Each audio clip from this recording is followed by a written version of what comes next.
지금 베드로전서를 우리가 보고 있는 그 당시에 소아시아 근교에 있었던 도시들의 교회들 속에 갑작스러운 어려운 상황이 발생하게 되었습니다.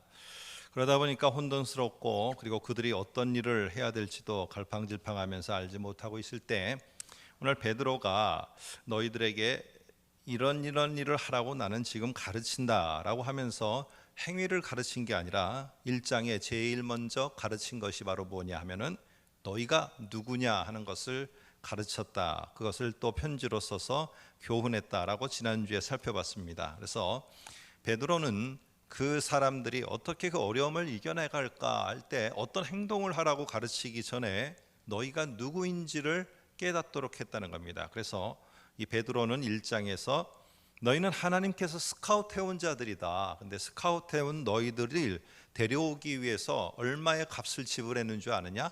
바로 예수 그리스도의 피뿌리심, 예수 그리스도를 죽기까지 하면서 죽이면서까지 너희를 스카우트해 갖고 왔고 성령께서 너희를 갖다가 있어야 될 자리에 그 타자, 우리 야구로 하면은요, 축구로 하면은 또 그 포지션에 지금 너를 뒀다는 사실입니다. 여러분, 이걸 통해서 그 사람들이 다시 한번 자기 자신을 돌아보면서 내가 어떻게 지금 여기에 와 있구나, 내가 지금 무슨 일을 해야 되는구나, 이것을 깨닫도록 하는 게 1장이었습니다. 자, 그러면 이런 어떤 흐름 속에서 2장에는 당연히 뭐가 나와야 되겠습니까? 그러면 그렇게 산 사람들이 혹시 우리 주변에 있냐? 어떤 사람이 그렇게 살았냐? 하면서 실예가 나와야 되지 않겠습니까? 뭐 이렇게 해라, 저렇게 해라 라고는 좋은데, 그럼 그렇게 한 사람이 누가 있냐, 어떤 사람이 그렇게 하냐 하고 했을 때 그 사람을 제시해야 되는 실례가 필요합니다. 그래서 오늘은 2장에서는요 실례를 하나를 들어서 설명합니다. 자, 그런데 우리가 일반적으로 알고 있는 사람을 실례로 드는 게 아니고요, 오늘 2장에는 예수 그리스도를 실례로 들고 있다는 겁니다. 왜 예수 그리스도를 실례를 들었을까요? 여러분, 동병상련이라는 그런 말을 아실 겁니다. 이 말은 같은 처지에 있는 사람들끼리 함께 하다 보면은 서로가 서로를 위로한다는 거예요. 근데 이 동병상련은요, 서로가 안 좋을 때에 힘이 되고 격려가 될 뿐이지, 만일에 어떤 사람도 잘 안 풀려요. 근데 이 사람도 잘 안 풀려. 그러면 두 사람이 격려가 됩니다. 근데 좀 시간이 지나다 보니까 저 사람은 잘 풀려갖고 우리로 말하면은 좀 잘 나가게 됐어요. 그러면 그때부터는 동병상련이 되지 않습니다. 깨집니다. 그리고 서로 이질감이 생기고요, 서로 경쟁 구도가 되어지고 서로가 등을 지게 되어집니다. 여러분, 이런 모습 속에서 어떤 사람의 실예를 든다는 것은 그렇게 사람들에게 끝까지 갈 수 있도록 격려가 되지를 못하는 거예요. 그래서 오늘 베드로는 사람들 어떤 특정한 교회를 설명하는 것이 아니고요, 당시에 또 교회들이 어려울 때 바울 같은 경우에는 데살로니가 교회를 특별히 모범으로 삼아서 제시를 했어요. 그런데 오늘 베드로는 그게 아니라 예수 그리스도를 실례로 들어서 지금 뭔가를 더 전하고자 한다는 것입니다. 자, 그러면 무슨 메시지를 예수 그리스도를 통해서 더 전하려고 하는지 한번 생각해 보겠습니다. 한번 2장 7절을 보시면은 이런 말이 있습니다. 거기에 세 번째 줄에 이렇게 안쪽으로 들어가서 시작되고 니을이라고 하는데, 니을이라는 곳에 밑에 보면은 시편 118편이라고 돼 있어요. 이게 지금 베드로가 편지를 쓰면서 시편 118편 22절을 거기에다가 지금 가져다가 쓰고 있는 겁니다. 뭐라고 돼 있느냐 하면 이렇게 돼 있습니다. 건축자들이 버린 그 돌이 모퉁이의 머릿돌이 되고, 이렇게 되어 있습니다. 여기에 보면은 한번 여러분이 동그라미를 쳐보시면은요, 건축자들은 어떻게 했냐? 버렸어요, 처음에는. 근데 나중에는 어떻게 됐느냐? 머릿돌이 되었어요. 이게 서로가 대조가 되는 말입니다. 오늘 이 말씀과 관련해서 하나의 일화가 내려오고 있습니다. 하나의 이야기가 내려오고 있는데요, 솔로몬이 성전을 건축할 때에 사람들로 하여금 이 하나님의 성전을 지으니까 좀 좋은 재료를 니네가 선별해서 가져오라고 이렇게 명을 내렸다고 합니다. 그래서 사람들이 이 나라 구석구석을 돌아다니면서 이 성전을 건축하는데 꼭 필요한 재료들을 가져오게 됐어요.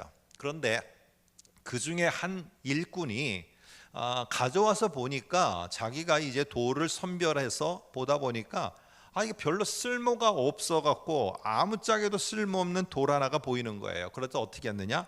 이 쓸모없는 돌을 갖다가 저 구석에다가 뭐 어디에 가 있는지 모르는 데다가 집어던져 버렸습니다. 그런데 여러 해가 지나면서 이 성전이 거의 완성이 되게 되었어요. 저희도 주차장 이 타워가 이렇게 다 됐지만은 실제로는 머릿돌은 이번 주에 붙였습니다. 이번 주에. 그것처럼 이제 성전이 다 되어지고 이제 구탱이에 이 머릿돌을 붙이려고 하는데 이 머릿돌이 될 만한 적합한 돌이 없는 거예요. 그래서 이걸 가지고 신하들과 일꾼들 그리고 솔로몬이 고민을 하고 있을 때 어떤 한 일꾼 하나가 말하는 겁니다. 내가 몇 해 전에 좀 이상해서 볼품도 없고 뭐 이게 뭐가 필요할까 해서 저기 던져둔 돌이 있는데 그 돌이 모퉁이 머릿돌로 사용될 수 있을까요? 하자 솔로몬이 그 돌을 가져와 보라고 신하들에게 시켰습니다. 그래서 나중에 그 돌을 가져다가 이 머릿돌 자리에다가 딱 끼워 넣게 되니까 아주 적합한 곳에 딱 맞아 떨어졌어요. 그래서 이 머릿돌로 던져졌었던 그 돌이 다시 와서 제자리를 찾게 됨으로 말미암아 하나님의 성전은 완성됐다라는 이야기입니다. 여러분, 이 이야기 속에서 지금 건축자들이 내어버린 돌처럼 유대인들은 예수님을 신성모독 아니면은 십자가에 죽은 그 나무에 매달린 자는 하나님께 저주를 받은 자가 어떻게 우리의 메시아가 되느냐 하면서 이 예수님을 멸시하고 거부하고 내던져 버렸어요. 그래서 성경에는 뭐라고 말하느냐, 특별히 마가복음 1장에서는 이런 표현을 내어줘 버렸다, 내어두어 버렸다, 죽음에 확 내던져 버렸다, 이런 말을 씁니다.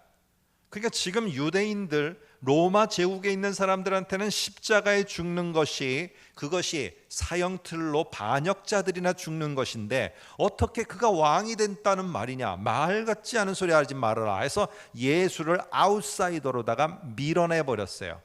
그러니까 지금 여기에 보면은 이 예수는 지금 밀려서 내던져 버린 상태가 됐어요. 근데 하나님의 관점에서는 달랐다는 겁니다.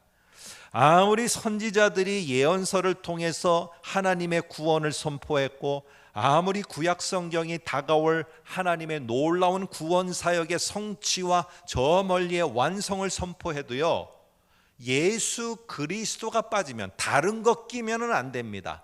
다른 거를 그 자리에 끼워 넣어서는 예수 그리스도의 온전한 구원의 성취가 되지 않아요.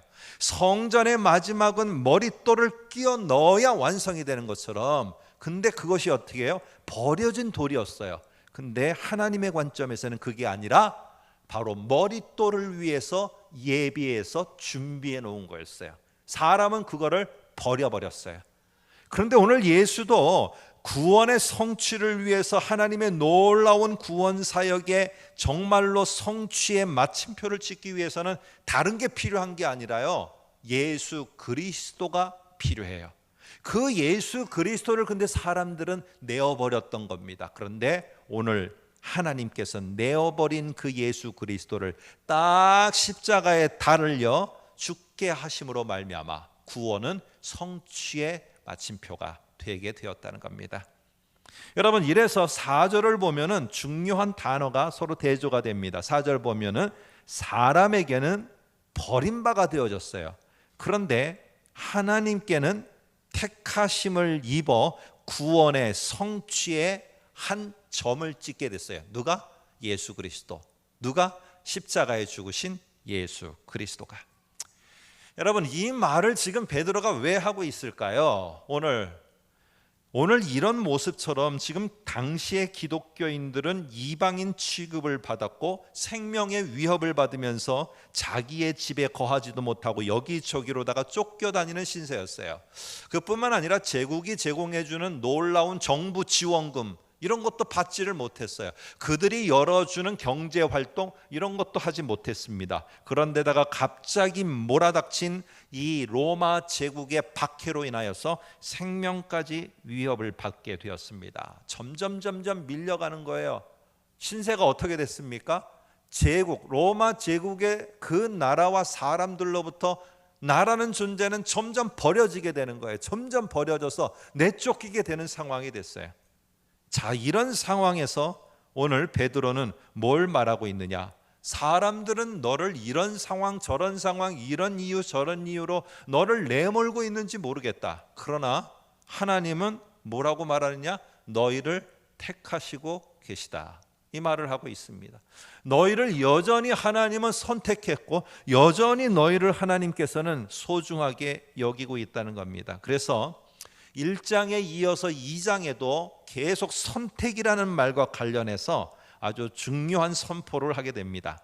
한번 2장 9절을 보겠습니다. 한번 보시기 바랍니다. 2장 9절 이렇게 말합니다. 그러나 너희는 택하신 족속이요 왕같은 제사장들이요 거룩한 나라요 그의 소유된 백성이니 이렇게 말합니다. 여기에 보면은 택하신, 거룩한, 소유된 서로 다른 단어들입니다. 그런데 잘 보시면은 목적이 똑같아요. 택하셨어요. 택했다는 건 뭐냐면 스카우트했다는 겁니다. 데려왔다는 겁니다. 근데 이 데려온 것에는 뭐가 있느냐? 목적이 있어요. 여러분, 우리 이 지방에도 관련된 연구가 있는 야구팀이 있어요. 이 야구팀에서 사람을 스카우트해 왔어요. 이유가 뭐예요? 그냥 아무나 너 네가 와라 이게 아니에요. 목적이 있어요. 그래서 이 선택했다는 말, 스카우트했다는 말 속에는 뭐가 있느냐? 목적이 있어요. 그리고 두 번째, 구별됐다는 말은요, 특별히 이런 말이 있습니다. 그 어머니가 아이들한테 이제 저녁에 반찬을 해주고 이런 말을 합니다. 예전에는 뭐 자녀들이 많았으니까요, 이 반찬을 넉넉하게 하는 게 아니어서 뭐 일정한 반찬밖에는 못 합니다. 그러니까 많은 아이들이 막 더 먹겠다고 싸우면은 어머니가 어떻게 하느냐? 요만큼은 딱 구별해 놓습니다. 그리고서 하시는 말씀이 요거는 손대지 마라고 합니다. 왜요 엄마? 하면은 이렇게 말합니다. 요거는 너희 아빠 거야. 하면 뭐예요? 그 엄마가 도대체 왜 그거를 구별해 놨겠어요? 아빠라는 분에게 드리기 위해서 그런 거예요. 자기 남편에게 주기 위해서 구별해 놓은 거예요. 여러분, 이렇게 구별해 놨다는 거, 거룩하다는 거, 우리가 거룩한 백성이라는 거, 우리가 구별됐다는 건 뭐냐면은 하나님이 뭔가의 목적을 위해서 구별해 놓은 거예요. 다 구별해 놓은 거예요. 그리고 소유가 됐다는 건 뭐냐? 여러분, 값을 지불하고 얻은 보물이에요.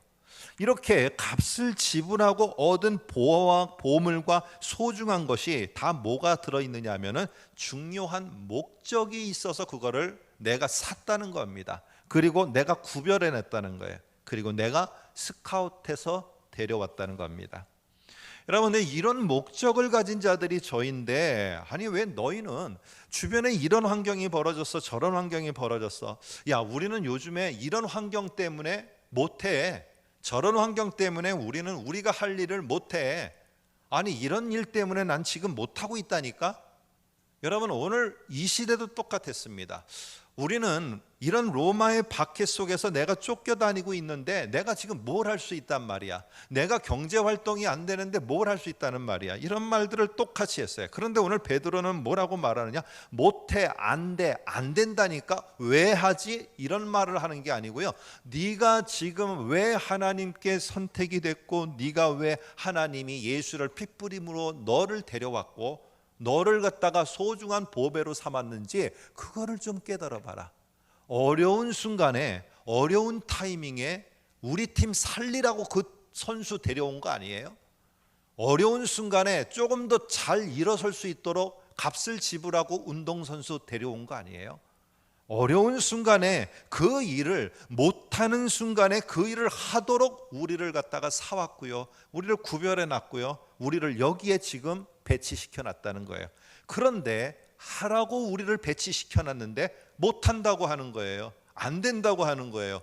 그러면은 우리를 사서 구별해서 우리를 스카우트해 오신 하나님이 어떻게 보시겠는가 하는 겁니다. 우리에게는요 할 수 있어요.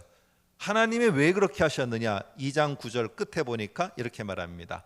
이는 이의 아름다운 덕을 선포하게 하려 함이라. 이렇게 말하고 있어요. 아름다운 덕을 선포하려 함이라. 여러분, 아름다운 덕이라는 말의 덕은요 탁월함이에요. 탁월함. 그러니까 하나님이 얼마나 탁월하시고 특별하신지를 선택해서 너희를 그곳에 둔 거는 이걸 선포하도록 하기 위해서라는 거예요.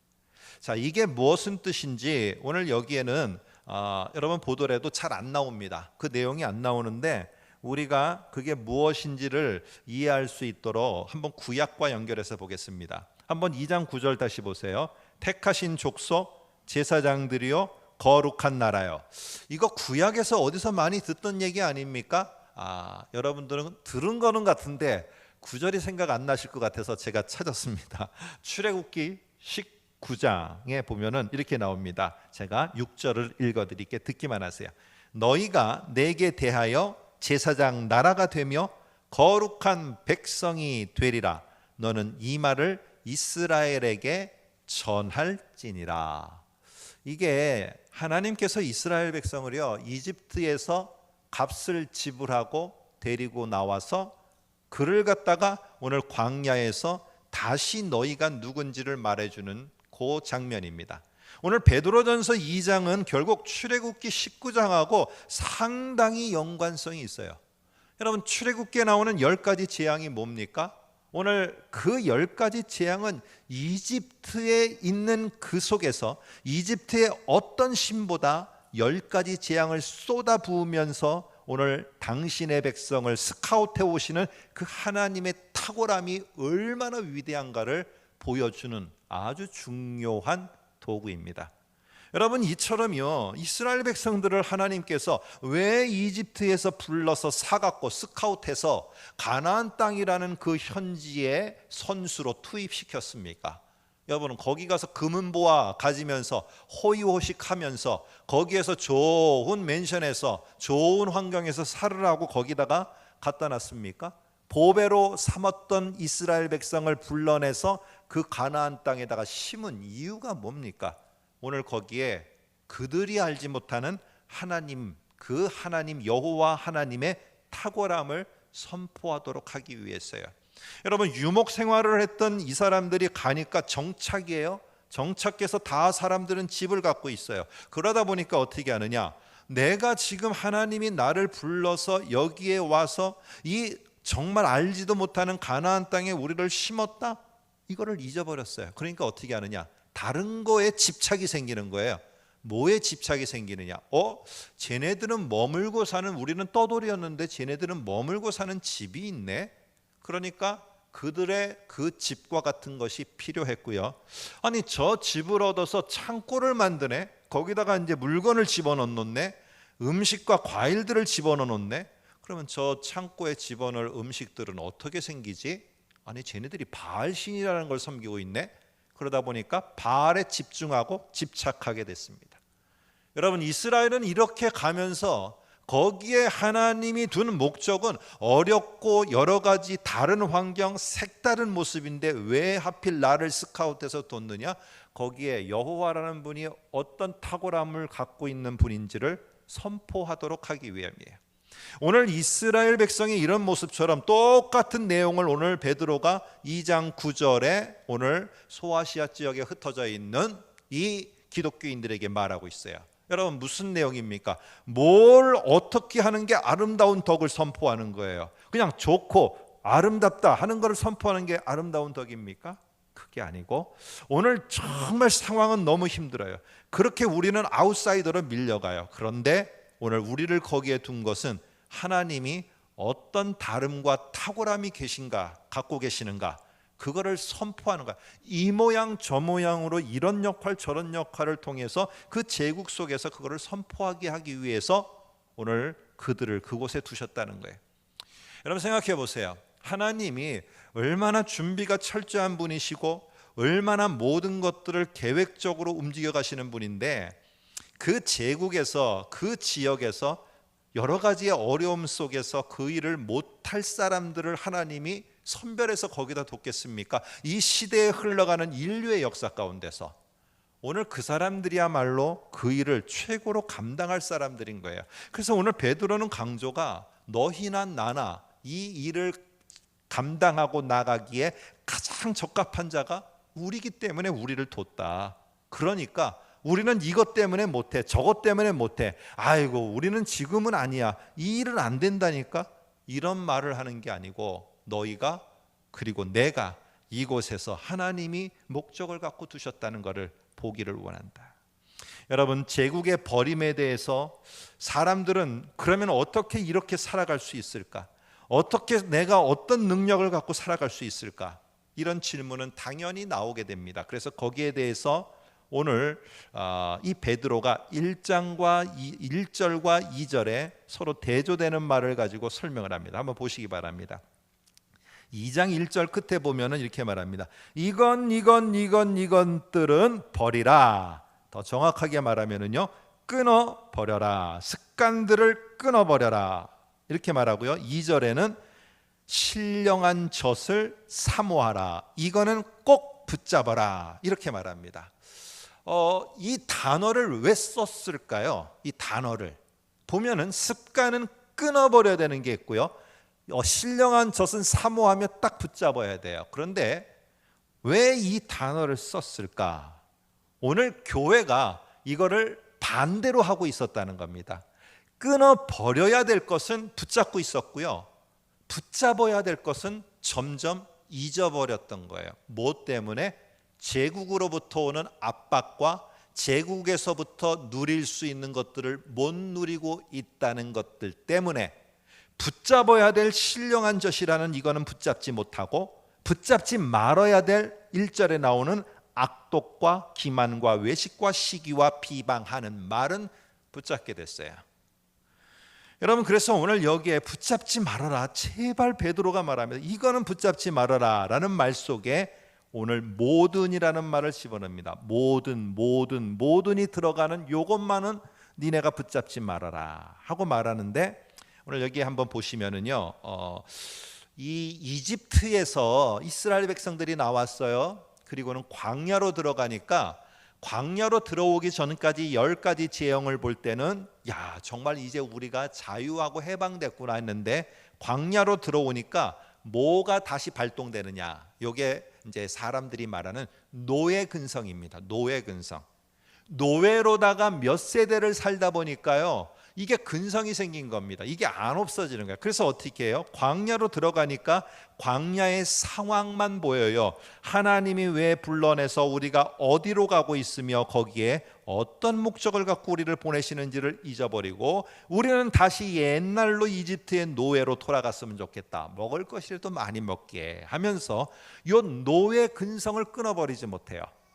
오늘 이스라엘이 그랬던 것처럼 오늘 제국, 로마 제국에 있는 기독교인들 속에 자꾸만 로마 제국의 혜택을 받는 자와 그러지 못하는 교회 속에서 비교가 생기는 겁니다. 그러다 보니까 이 세상이 전해주는 쓰레기 음식과 같은 거를 덥석덥석 받아 먹으면서 그것에 따라서 행동이 나오는데, 여러분, 악독이라고 말하는 여기에 악독이라는 말은요, 참 읽기는 우리가 악독하는데 설명하라고 그러면은 설명이 잘 안 돼.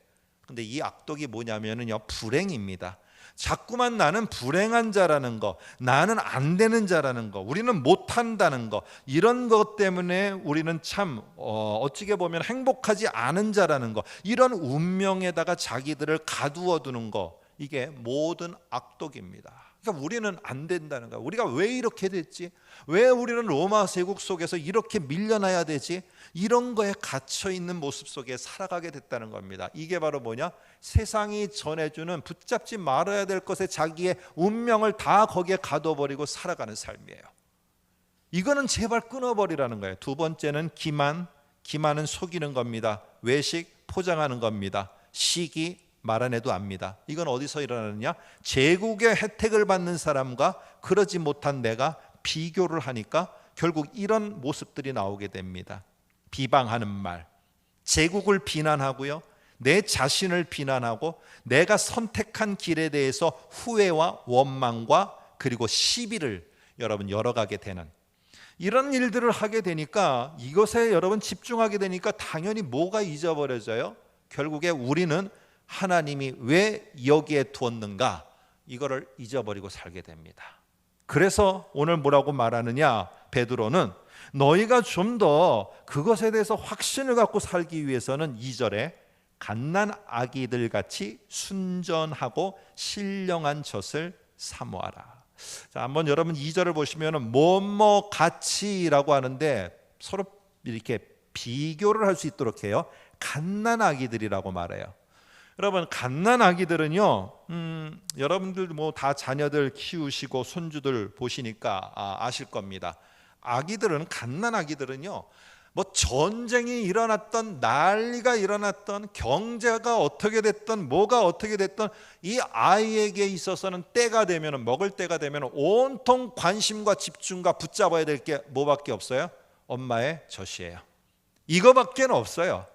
이게 이 아이에게 있어서는요, 곧 생명이고 이게 전부예요.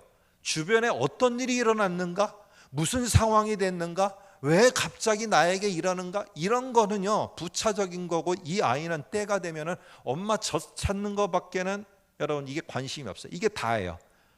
갓난 아기가 이러는 것처럼 니네가 주변은 난리통이에요. 주변은 전쟁통이에요. 주변은 강팍한 상황이 그냥 계속 압박해서 와요. 그런데 이런저런 것 속에서 너희가 지금 뭘 해야 되는 거냐는 거예요. 너희가. 그런데 오늘 베드로는 뭐라고 말하느냐? 신령한 젖이라는 표현을 써요. 왜 그랬을까요? 그리고 예수님을 그 다음에 4절에 보면 산돌이라고 표현해요. 왜 이 표현을 갖다 썼을까? 예수님을 산돌, 그리고 그곳으로부터 나오는 신령한 젖, 왜 이런 표현을 갖다 썼을까요? 당시에 이 지역에 있었던 이 교회가 있었던 이 지역은 소아시아에 흩어져 있었던 교회들이에요. 그런데 이 소아시아, 여러분 잘 아시는 것처럼 에베소 뭐 이런데, 이런 지역으로 인해서 아주 강력하게 영향력을 끼쳤던 종교가 하나 있습니다. 이게 바로 뭐냐면은 아데미 여신 종교예요. 그래서 제가 한번 지난번에 화면으로 보여드린 것처럼 아데미 여신은 이렇게 돌로다가 깎아서 만들거나 아니면은 이렇게 뭐라고 그럽니까, 이렇게 평평한데 이렇게 아데미 여신의 모습을 갖게 합니다. 그런데 아데미 여신의 특징은 뭐냐면은 이 여자의 가슴이 많습니다. 뭐 엄청 많이 만들어 놓습니다. 이유는 무엇이냐? 우리가 살아갈 수 있는 모든 것들은 저 아데미 여신의 가슴으로부터 나오는 모든 것들을 받아서 살 수 있다는 거예요. 그런데 지금 베드로는 뭐라고 하느냐? 모든 지역의 사람들이 다 그걸 믿고 살아가요. 우리를 경제적으로 살아가게 하고 우리를 어떻게 풍요롭게 만들고, 이건 모든 아데미 여신의, 저 돌로 만든 아데미 여신의 가슴으로부터 나오는 젖을 통해서 우리가 살아간다. 그래서 오늘 지금 베드로는 이걸 뒤집고 있는 겁니다. 야, 그 죽은 돌이 너희를 뭘 살리느냐? 아니, 너희는 그리스도인들, 기독교인인데 죽은 돌 앞에 가서 지금 뭘 얻겠다고 지금 하는 거냐? 그것이 너희들을 진짜 살리느냐? 아니라는 거예요. 진짜 살리는 건 바로 뭐냐? 그 죽은 돌덩이 아데미 여신이 살리는 게 아니라 산 돌인 예수가, 그 예수가 주는 신령한 젖을 통해서 니네가 이 상황을 극복해 나갈 수 있고, 이 상황 속에서 니네가 택하신 족속이구나, 왕같은 제사장들이구나, 거룩한 나라구나, 소유된 백성이구나, 이걸 알아갈 수 있는 것이지, 니네가 지금 갓난아이의 모습으로 뭘 붙잡아야지 니네가 살아갈 수 있냐? 여러분, 오늘 신령한 젖은 무엇입니까? 우리 기도입니까? 어떤 분은 신령한 젖 기도, 어떤 분은 말씀, 어떤 분은 전도, 뭐 붙이기 나름이지만은요, 문맥상 보면은 2장 1절에 그러므로 라고 말해요. 그건 뭐예요? 2장 1절이 앞에서부터 계속 이어져 왔다는 거예요. 근데 2장 1절 앞에서부터 보면 23절에 이렇게 됩니다. 너희가 거듭난 것은 썩어질 씨로 된 것이 아니요 썩지 아니할 씨로 된 것이니 살아있고 항상 있는, 좀 잘 되면 없어지는 인간들이 아니고 죽은 돌덩이 그런 아데미 여신이 아니라 살아있고 항상 있는 하나님의 말씀으로 되었느니라 라고 말하면서 이어져 갑니다. 그러다가 오늘 2장 1절 2절 3절 4절 가면서 산돌이신 예수와 앞에 2절에 신령한 젖이 나옵니다.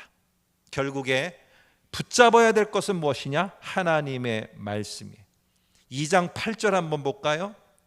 2장 8절에도 그들이 말씀을 순종하지 아니함으로 넘어지나니 라고 이렇게 말을 해요.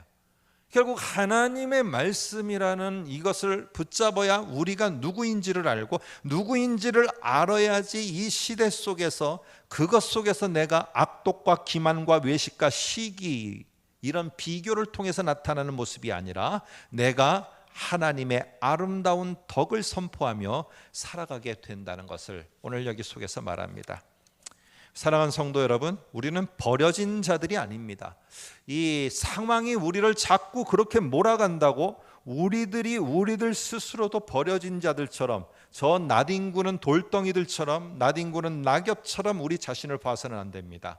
저와 여러분들은요 하나님이 택하셨고요 그 택하시기 위해서 값으로다가 예수 그리스도의 피 뿌리심을 지불하신 거예요.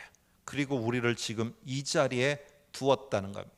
하나님은 우리를 거룩하게 구별했고요 우리를 이렇게 택하셨고 우리를 하나님의 보배로 삼으셨어요.